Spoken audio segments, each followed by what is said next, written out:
Season 2, all Rockstar interviews. The difference being with this one is, this time we're not going to do all Rockstar interviews. With this one, we're going to do new Rockstar interviews. And this is episode 1. So welcome back to old, new Rockstar interviews. So for this series, we're looking at new age rock stars, people who either just blew up or anyone who's been in the game for a while now but are considered rock stars of this new era, versus before we were looking at all the old rock stars who were the building blocks for anyone now to be considered someone to be a rock star in this day and age. I want to ask y'all before we get into this, what do you think makes someone a rock star? Is it just the music? Is it the way that they act? Or is it something else entirely? On top of that, if y'all want to, let me know in the comments, who are some of your favorite rock bands that y'all listen to? I mean, I assume if you're watching me and you watch my content, you listen to my music, goddamn, you probably like some rock stars, huh? So anyways, let's get into it. So the first band that we're gonna be looking at is called Marianas Trench. If you haven't heard about them, they're not exactly just strictly rock. They're kind of like pop rock, more pop alternative in that area. They're very popular on the radio.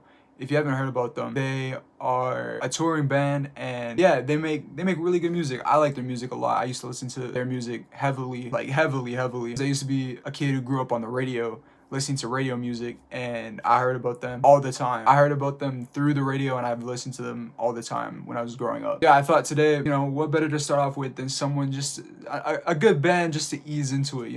Like I said, they make pop rock music, some rock music, of course, and sort of alternative in that style. They've been around for a while. I would say newer compared to the older generation of rock stars that are out there that exist. This particular interview we're watching is called Marianas Trench, End of Something, Beginning of Something. New album insights with Sirius XM Canada. So shout out to them for posting this so that we can watch it. Yeah, I'm excited. I've never really watched an interview by Marianas Trench, and I've only really seen like small stuff. I've seen some of their posts on social media, but yeah, let's see what they're really like. On August 30th, the wait is over. The album Haven is finally gonna fully be released. Now listen, it's been a long time since as fans, we've gotten to see these guys. They've been busy, and they are back with a vengeance. Joining me now from Marianas Trench, please welcome Josh, Ian, Matt, and Mike. I'm not a fan of the microphone. It's really poppy. Great. Really like you. Crisp. I love the drama. I like your radio voice. Yeah, there was Great. that was an epic intro. I was like, what's going to happen? What's coming? Very short Oh, story-ish.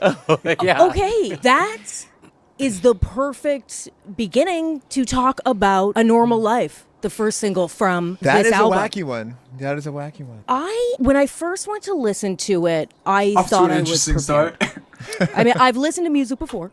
I've listened to your music before, but that song is a roller coaster, and I was not strapped in, and I love it. Thank you. Where did the seed of this idea first come from? Like, how does a song like this come together? Because it is so great. Oh shit. This does deadass sound like I'm listening to the radio right now. Like, it's crispy ass mic, and the way they're talking, there's a lot of pauses in between the sentences. It's weird.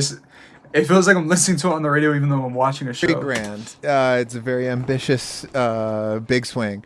I think we've sort of been known for having these sort of larger-than-life opening and closings to albums, and I think, first of all, it had been a while since we'd done a record, and then I made the choice when, in between the Marianas records, I did a solo record, and I made sure not to do a song like that on the solo record, because I was like, that's something that people associate as a Marianas Trench thing. So I think I also kind of like really had one to get out of my system. Like, I'd had a couple extra years of not having worked on something like that for a while, so I really wanted to take a really big swing. And the other thing that was important to me with that song was, like, first of all, you're setting the stage for the album, so I want to hear like at least a little bit of a preview of all the types of sounds we're going to hear on the album.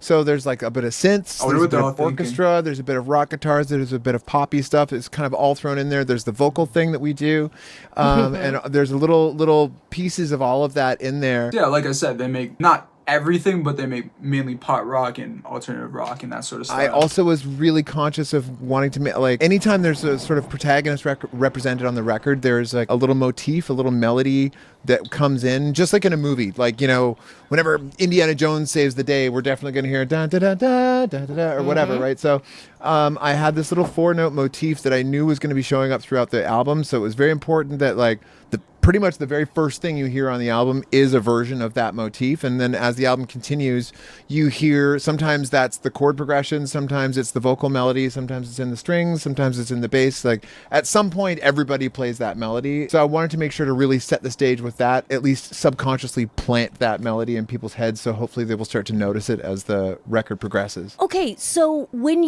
did you go into it going, okay, now I'm going to sit down and write the big song and the song that ties the whole album together and the song, or does it start with lyrics or an idea of what that theme that's going to run through it is? Like, how does it build into? Yeah, that's a good question.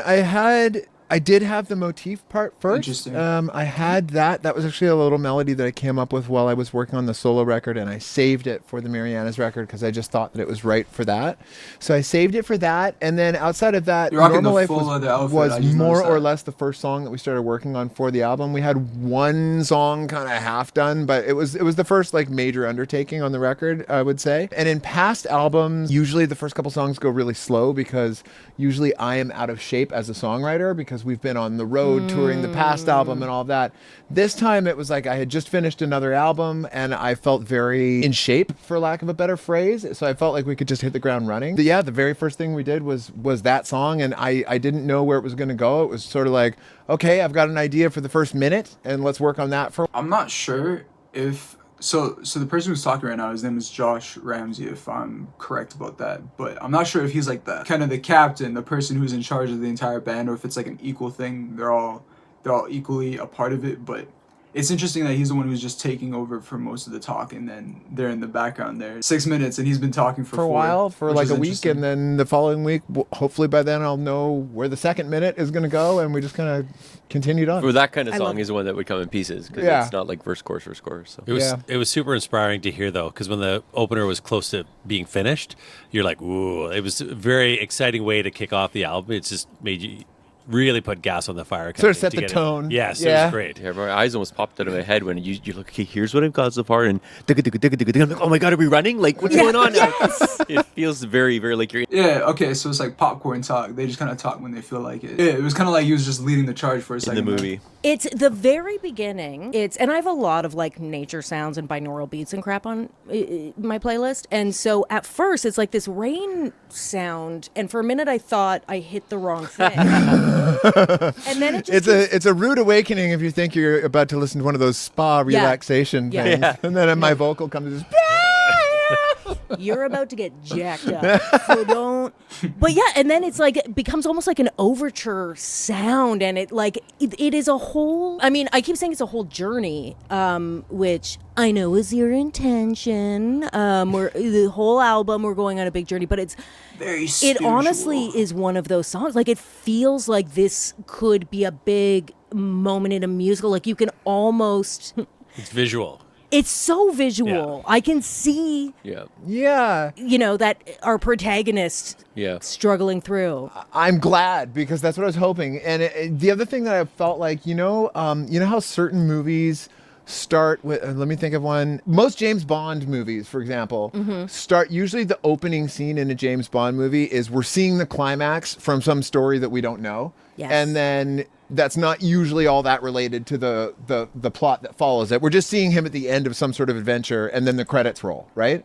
The opening credits roll. So I kind of wanted at least the first minute of this song to feel like that, like we're seeing the end of something else leading into the beginning of something, to try and keep that very, very visual. And so that was even worth like the weather sounds going in there and stuff to really sort of like put you in an environment. Set the scene. At set least the that was the tone. intent. All right, so for a first interview, I guess that's not very descriptive into who they are as a band, but I guess you get a little background into one of the albums that they were talking about there. But as for a band, you can see, I guess they're really chill, like I said, they make the type of music that they make. And yeah, that's kind of like a little bit into some of their personalities. All right, so I found this one. It's called Marianas Trench's Worst Gig Ever, plus talk on one of their other albums. Yeah, I figured I'd throw this one on for y'all and myself, and we can watch it and see a little bit more about them. And I figured this would be more of like their personality and get a little deep dive insight into who they are, one of their touring adventures that they went on. A lot of people can't do this question because too much ego. Oh, are you Humble kidding me? Humble yourselves. Are you kidding me? I'm just like, how do we narrow it down? Yeah. This is probably the best one. Oh my goodness, the boys of Marianas Trench are now men. Welcome, fellas. Boys of summer. The boys of summer. Welcome, Marianas Trench in the studio. So glad to see you again. I was Off to a host good on start. MTV We've got a little Canada more back in energy. the day. You guys came through the door many, many times. Nice to see everybody still working, still doing it, still kicking ass. Yeah, likewise. Yeah, cheers. So you've got the 6th album, Haven. That's incredible. Thank you. Yeah, we've been working on it for about the last Haven, my fault. year and a half, and I'm at least speaking for myself. I'm so glad to have gotten through it. And I'm really looking forward to it coming out and us getting back on the road and actually playing some new material. Okay, so let's talk about this album, your 6th studio Nice. album together. How has it changed from day one to now? Like, when did you guys even come together? How long? I fuck with the background of this guy. Like, he's got the Funko Pop figure. He's got the whole little setup for the iHeartRadio, and yeah, just a bunch of knickknacks on the Have shelf. you That's been interesting. Marianas Trench? Well, the first album came out at the end of 2006. Correct. Wow. So I guess about that long. No math majors in the room. Something like that. Yeah, I mean, I wouldn't say the process itself has changed all that much as it's just sort of refined, I suppose, and perhaps streamlined a bit. Yeah, you kind of figure out what works and what doesn't work over the duration, and then cut out the stuff that doesn't work next time to be more efficient. Yeah, and I think the key, at least for me as a writer, the key is to just keep trying to challenge yourself and not trying to just rehash the same ideas over and over again, and just try and focus on like reinventing and trying to surprise yourself. Well, that's an interesting idea. Let's talk true. about that. That is You're very writing true. music 2006, so we all did the math. It's 18 years ago. So a lot of your fans were young, middle school, high school, whatever, grown up Yup. with you. Are you writing for them? Are you writing for a new audience, or is it come one, come all? I think it's always come one, come all for sure. Mm-hmm. But I think that we are better I think that the songs that come out are better when I just write for myself, for how I'm course. feeling about whatever subject it is that we're talking about, and just try and write from a very honest place. Luckily, that seems to be what people want from us anyway. I think as soon as you're writing songs for what you think that other people want to hear, you're probably actually going to leave them out completely, because they're not going to. It's hard for people to identify when true. someone's trying to write something for them to identify with. If Yeah, that I makes figure sense. if you're calculating very it, it's hard to specific. make it come or feel like it's coming from your heart and soul too, and then I don't think it connects as much. And I would imagine also, like, there's so much talk of nostalgia in 2024, but that's not what you're going for. You've known us for 18 years. This is our 6th album. We're the band. We're putting out new. 18 years, 6 albums. That's crazy. Damn. I guess everyone has a different runtime for when they want to drop an album. But 6 seems low. Over 18 years. music. This is Reinvented once again. Yes, exactly. That's what I'm kind of getting at there. That's really interesting. I'd love to play a little game with you guys, and this will be perfect with your history. It's called First Gig, Worst Gig, Best Gig, Next Gig. Okay, Hey, I so like this. This is fresh. I like that. Marianas Trench, first gig. First one where I'm the new guy.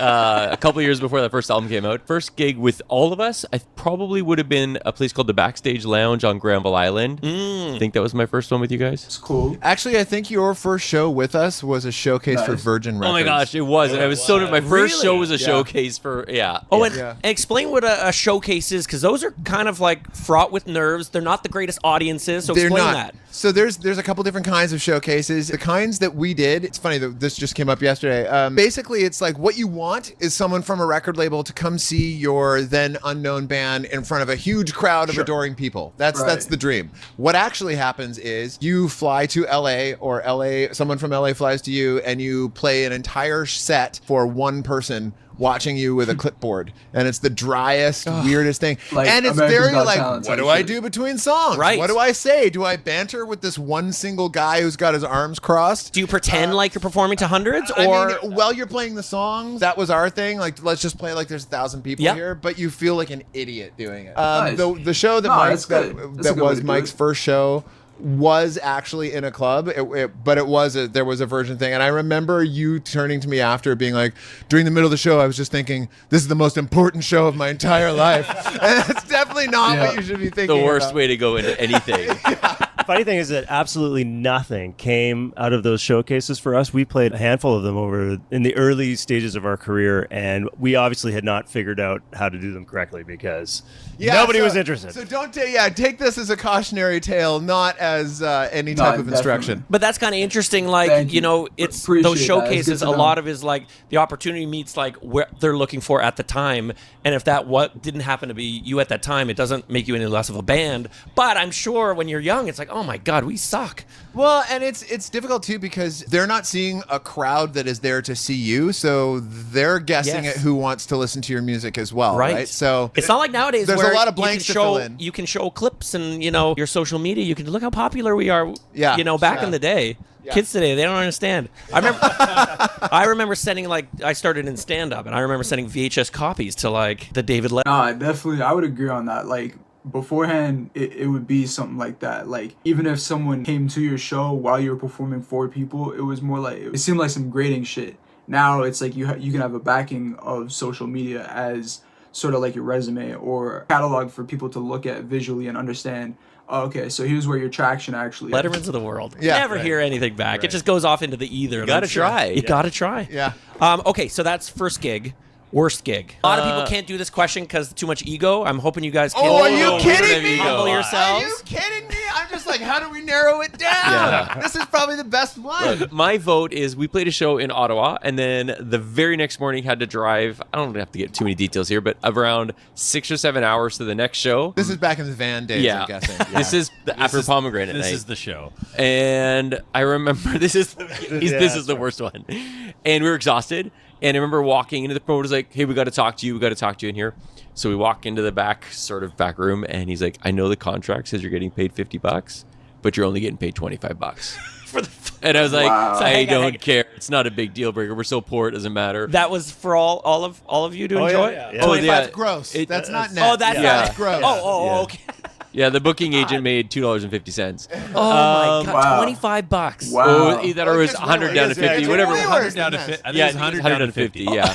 No, it wasn't. It was $25. $25. And it's like, wow, they're really budgeting here. And then we played our show to. Ah, Why do you take over how from the I've rest never of this heard part? of that. One of my favorite aspects of this experience was all four of us sing in the band, but they didn't have enough mic stands for everybody. So for Mike Ailey, what they did is they had a half a mic stand, so it didn't have the boom part on top. It was just the lower 3 feet. So he had to play the whole show like Love this. to hear. Not Nice. exaggerating. He would Like sing that? into the mic Yeah. down there. Nice. I didn't even get one. And it was some sort of battle of the bands or something, Oh, and we were this God. featured artist in the middle of it, and we went on. There was literally nobody in the room, and the guy was like, "All right, start playing."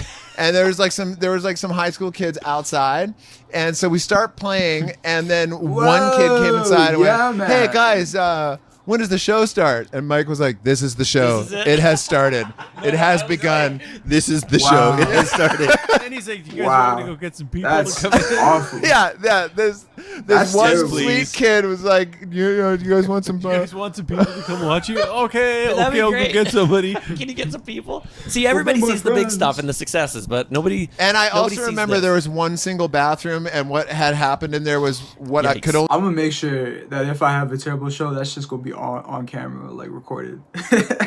I want stuff like this to be Be seen. described as utter disaster. And on my you channel couldn't though, go. not like There was twisted by also- media. There was also someone who was watching us somehow got their hands on one of our CDs.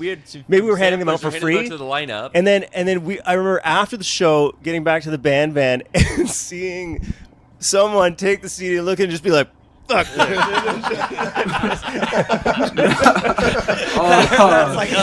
That's As you're getting headed awful. $25 to share.